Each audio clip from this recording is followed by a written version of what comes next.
And welcome back to the morning show. Some special guests this morning. John Bernard, who's a program director for Warmc. Good morning. Good morning, sir. How are Pleasure you? to meet you. Mine entirely. Thank you for being here. And of course, Dr. Christina is with us. Good morning, Doc. Good morning. How are you? Great. Good to see you. Thank you You're so looking much. dandy. Well, so are you for being out of town and coming back. I know. I'm still sagging just a little. You'll have to forgive me. So you brought John with you today. What's the Yes, deal? because you know what? People don't understand or people don't know what a hospitalist is. Yeah. Do you know what one is?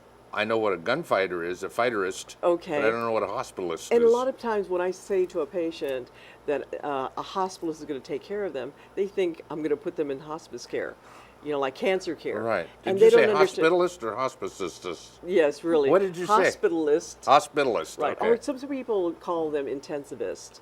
And so I brought John here to help me tell you, because it takes someone like him to be able to tell us that we actually have that here in Bullhead City.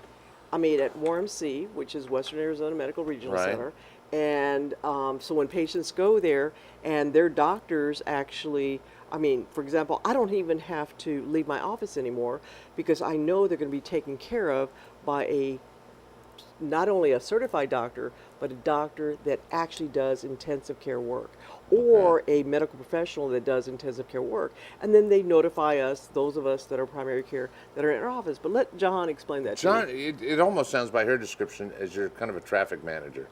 Yeah, you could say that. Kind of Bruce. you put people in the right place for the right thing, but on top of it all, you were telling me earlier, you have charge of so many things. You're almost a PR guy too. Yes, my job as the program director is varied. I see patients in the hospital. By training, I'm a nurse practitioner. Oh, okay.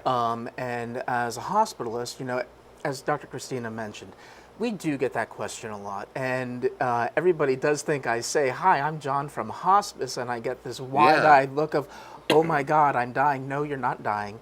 I am a hospitalist. As a hospitalist, what that is that is a healthcare provider who specializes in the medical treatment of hospitalized patients. Dr. Christina has a primary care. She's there treating your blood pressure, your diabetes, making sure that you don't come into the hospital. Right. But in those circumstances where you may need to come to the hospital, primary care providers such as Dr. Christina has entrusted her patients to our care. As she mentioned, we are specialists in the treatment and care of those patients. So you're the liaison actually between the doctor and the surgeons and the doctors on staff. Is that correct? Absolutely, absolutely. And our patients will come in normally one of two ways. They'll come in as direct admissions. Dr. Christina will call me up and say, "Hey, John, I'm really worried about my patient, Mr. Smith. He's got a really bad pneumonia. I would really like him to come to the hospital." And I say, "Absolutely, Dr. Christina, you send him on and we are happy to take care of him." Okay. And we start the process, and from the beginning all the way to the end, our job is to try to get you in and out of the hospital as quickly as possible. And then more importantly, we look at the follow through and the post-discharge planning. It's so important that those patients then get back to their primary care providers, and that the primary care providers, such as Dr. Christina, knows exactly what went on in that hospital stay so that they can get continued care even post-discharge. Wow. That sounds like a lot of work, especially when you're... How many beds have you got up there now? We've got 130 some odd beds now at Warmc. I was just telling John earlier that my initial coming to this area 32 years ago, there was like 7 or 8 beds, and now I know. that's huge. That's It's absolutely huge. And every time you've grown up there, it's big news. It's huge news. So tell me a little bit about you. I mean, now I know what you do. Now I know kind of what a hospitalist is. Is that a new word, by the way? It is relatively new in the scope of medicine. Okay. Hospitalists have been around for around 30 years, give or take, as a specialty. But only in the past couple of years were they recognized as their own distinct specialties, such as neurology, cardiology. Hospitals have now been recognized. I believe the designation is C6, is what we call ourselves. That was the big push this year. That we are a fully recognized specialty now. Y'all changing up too much. I know. We do. Well, All changed up. You're the hipper. Yeah, medicine is all about change. It's all about change, keeping the most up to date. As you mentioned, Warmc has changed tremendously from a small community hospital now to a large, well-respected regional medical center.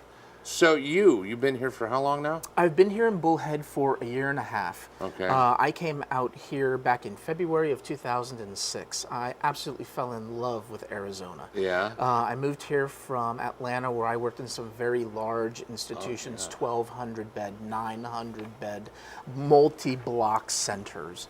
And I just couldn't stay away. Right. And I came on as the director of our service back in October of last year. Okay. And we have done tremendous work with the hospital, with our community providers, to help improve quality and overall patient satisfaction, Right. and to really help the citizens of Bullhead City, Laughlin, Fort Mojave, Needles, the tri-state area that we really cover. Okay, let's go back. You move forward on me again. I'm going back, boy, all right? okay, yes. So you came out here a year and a half ago because you had seen it several years ago.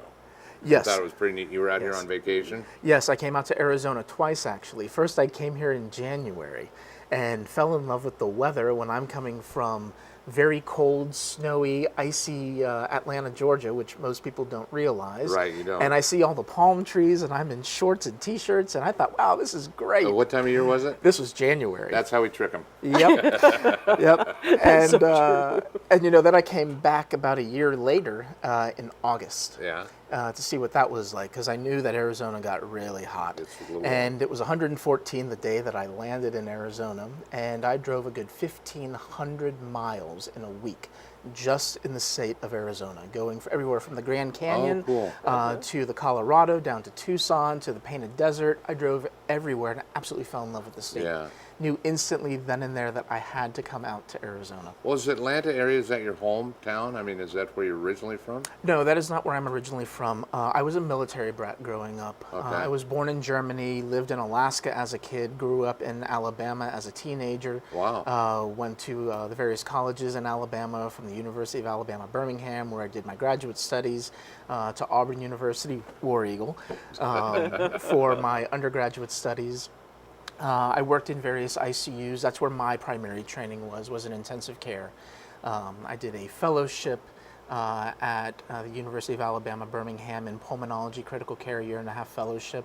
And it was kind of exciting because I was among the first group of nurse practitioners to ever work in the medical intensive care unit Wow. at that very prestigious university, a level 1 trauma teaching facility. And I really got the benefit of some amazing instruction from some really wonderful, wonderful doctors. Where did you get the bug to involve yourself in medicine? So oddly enough, I was 13 years old and I broke my arm. And it was up in Fairbanks, Alaska, where this happened. I know where that is. Yeah, exactly. You know that area. And I was sent to Fort Wainwright, to the orthopedics division of Okay. Fort Wainwright Hospital. And it was a physician assistant who was there and set my arm.